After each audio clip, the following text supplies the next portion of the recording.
আসসালামু আলাইকুম প্রিয় নবম ও দশম শ্রেণীর শিক্ষার্থীরা, আজকে আপনাদের কেমিস্ট্রি বইয়ের একটি গুরুত্বপূর্ণ টপিক আমরা আলোচনা করব, জারণ বিজারণ বিক্রিয়া।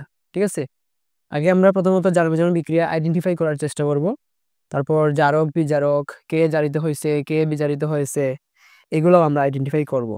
ঠিক আছে, তো এখানে দেখো মোটামুটি 10টা আছে এখানে প্রায় উদাহরণ। এই 10টা বিক্রিয়ার মাধ্যমে আমরা এই টপিকটা বোঝার চেষ্টা করব।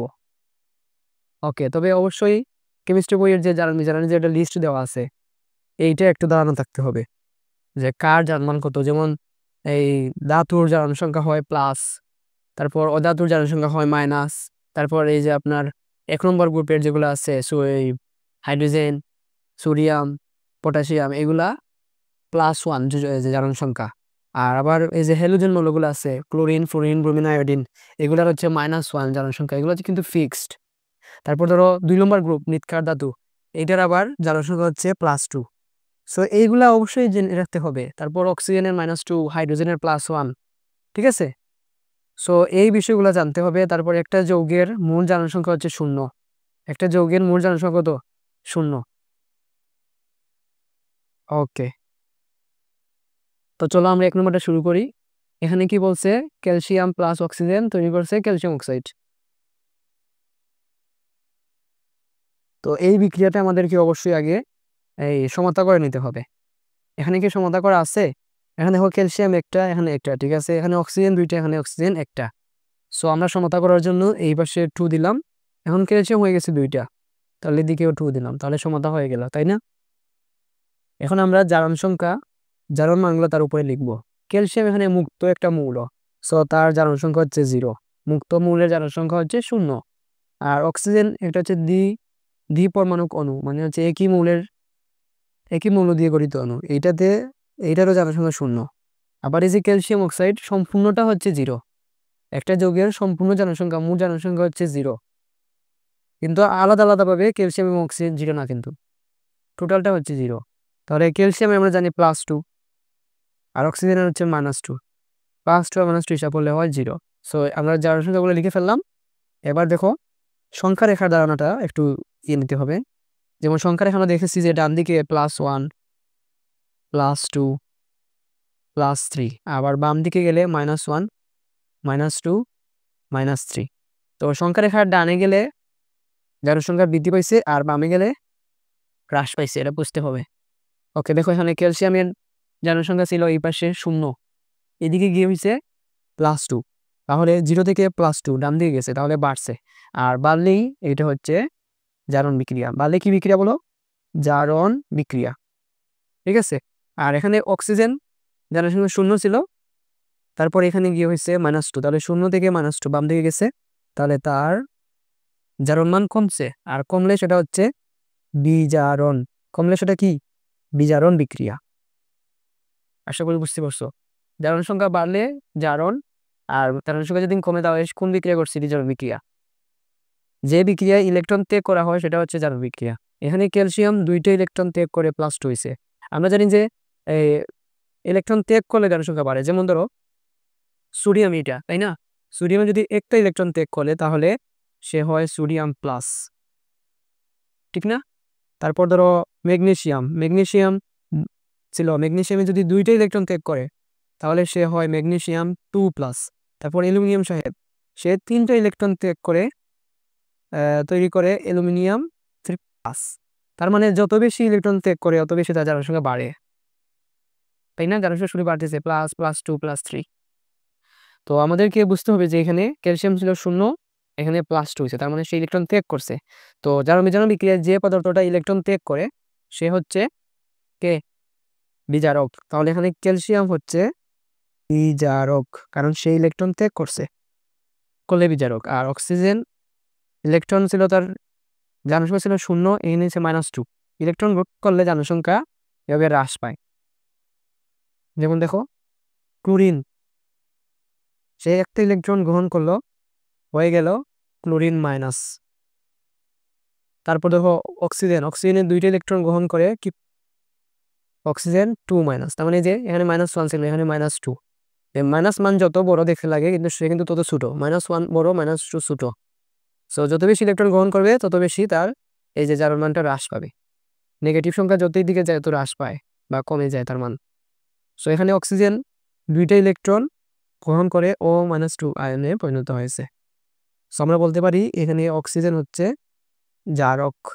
যে পদার্থ ইলেকট্রন গ্রহণ করে সে হচ্ছে জারক। ওকে, এখানে ক্যালসিয়াম এর জারণ বিক্রিয়া হয়েছে, তাহলে সে জারিত হয়েছে। জারণ জারিত, ক্যালসিয়াম জারিত হয়েছে, আর অক্সিজেন কি হয়েছে? বিজারণ বিক্রিয়া ছিল তাই বিজারিত হয়েছে।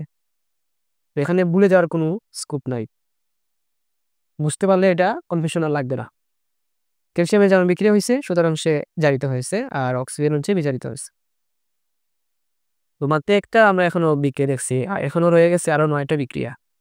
তো মনোযোগ দিয়ে দেখলে আশা করি এটা বুঝতে পারবেন সম্পূর্ণ টপিকটা। 2 নম্বর নাইট্রোজেন প্লাস 3 হাইড্রোজেন। আচ্ছা, নাইট্রোজেন প্লাস হাইড্রোজেন গ্যাস তৈরি করবে অ্যামোনিয়া গ্যাস। তো আমরা এখন সমতা করে ফেলি। দেখো সমতা, এখানে নাইট্রোজেন 2টা, এখানে একটা, তো 2 দিয়ে দিই। তাহলে 2 দিলে এখানে হাইড্রোজেন হয়ে গেল 6টা, এখানে পাশে 3 আর এই পাশে 2, এটা গুণ হয়ে যাবে 2 3 6। সো এখানে 3 দিলে 3 2 6। সো এখন সমতা হয়ে গেছে। এখন আমরা জারণ সংখ্যা লিখব।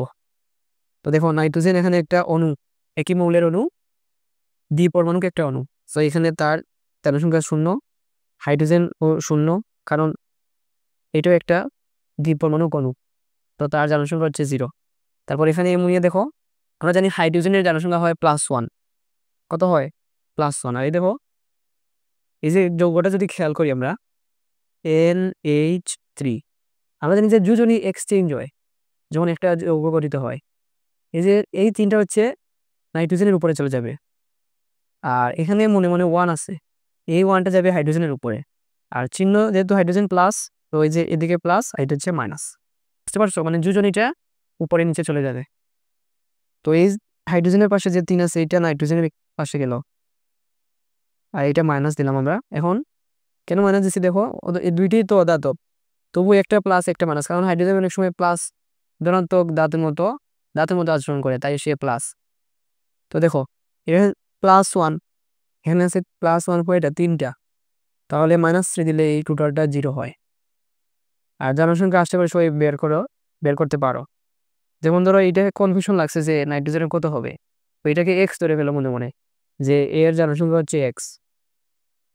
তাহলে এই এই যে 2 ইন্টু এটা তো এক্স ধরছি, এক্স প্লাস, আর এটা হাইড্রোজেন হচ্ছে +1 আর 3 আছে তার সাথে, তাহলে 3, আর সম্পূর্ণ হচ্ছে 0।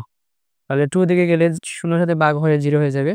তাহলে x + 3 = 0, x = -3। তার মানে এই যে নাইট্রোজেনের পাওয়ার, এই জারণ সংখ্যা হচ্ছে -3। এত কিছু লাগে না, একেবারে সিম্পল। এই 3টে এখানে গেছে, আর এখানে 1 আছে এই দিকে গেছে, ইজি। তাহলে দেখো এখানে নাইট্রোজেনের জারণ সংখ্যা হচ্ছে 0, আর এখানে নাইট্রোজেনের সংখ্যা হচ্ছে -3। তাহলে বাড়ছে না কমছে? 0 থেকে -3 বাম দিকে গেছে, কমছে। তার মানে সেই ইলেকট্রন কি করছে বলো? ইলেকট্রন গ্রহণ করছে, আর গ্রহণ করলে সেই বিক্রিয়ার নাম হচ্ছে বিজারণ বিক্রিয়া। তার মানে নাইট্রোজেন সাহেব কি হয়েছেন? বিজারিত। আর যেহেতু সে গ্রহণ করছে, সে হচ্ছে জারক। হাইড্রোজেনের এখানে জারণ সংখ্যা হচ্ছে 0, এই পাশে হচ্ছে 1, তাহলে 0 থেকে +1 ডান দিকে গেছে, তাহলে বাড়ছে। বাড়া মানে এখানে ঘটছে কি বিক্রিয়া বলো? জারণ বিক্রিয়া। তাহলে হাইড্রোজেন কি হয়েছে? জারিত হয়েছে এবং সে একজন বিজারক। এবার দেখেন নম্বরটা PCl5। এখানে আমরা জানি যে ক্লোরিনের জারণ সংখ্যা হচ্ছে -1, ক্লোরিন হচ্ছে হ্যালোজেন গ্রুপের মূল, 17 নম্বর গ্রুপের মূল, -1 সবার। তাহলে এখানে -1 ক্লোরিনের, ঠিক আছে। এটা এখানে দেখো, এটা বিভিন্নভাবে করা যায়। এই যে ফসফরাসের এখানে মনে মনে 1 আছে, আর এই যে ক্লোরিনের পাশে আছে 5, তাহলে এই 5টা এখানে আসবে, আর এই 1টা এখানে গেলে সিম্পল। আর এটা হচ্ছে প্লাস, আর এটা হচ্ছে মাইনাস, তাই না? তারপরে এখানে দেখো এই যে এই 3টা এখানে আসবে, আর ফসফরাসের পাশে 1 আছে, এইটা এইখানে গেল। তাহলে ক্লোরিন মাইনাস আর ফসফরাস দিব আমরা প্লাস, ঠিক আছে। বাম দিকে একটা প্লাস দেব। আর এখানে ক্লোরিন একটা দ্বিপরমাণুক অণু, একই মৌলের অণু, ঠিক আছে, এটা হচ্ছে 0। এখানে ফসফরাসের ছিল +5, এখানে হচ্ছে +3, তাহলে তার জারণ সংখ্যা বাড়ছে না কমছে? জারণ সংখ্যা কমছে। তাহলে এখানে কি বিক্রিয়া হয়েছে? বিজারণ।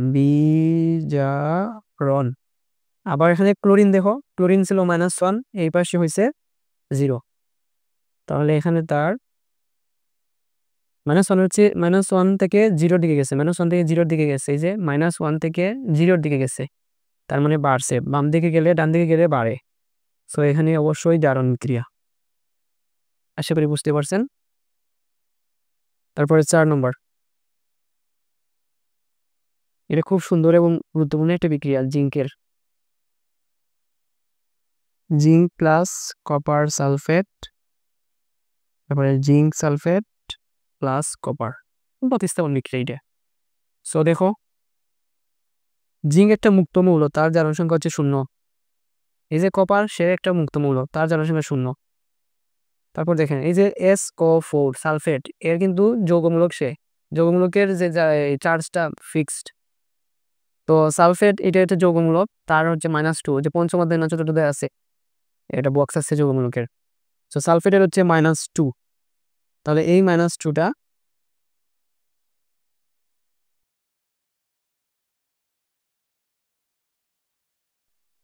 আবার এদিকে আসো, জিঙ্কের সালফেটের হচ্ছে -2 আর জিঙ্কের হচ্ছে +2, আর তো লিখলাম এটা। এখন এখানে জিঙ্ক ছিল 0, এখানে জিঙ্ক +2, তার মানে কি?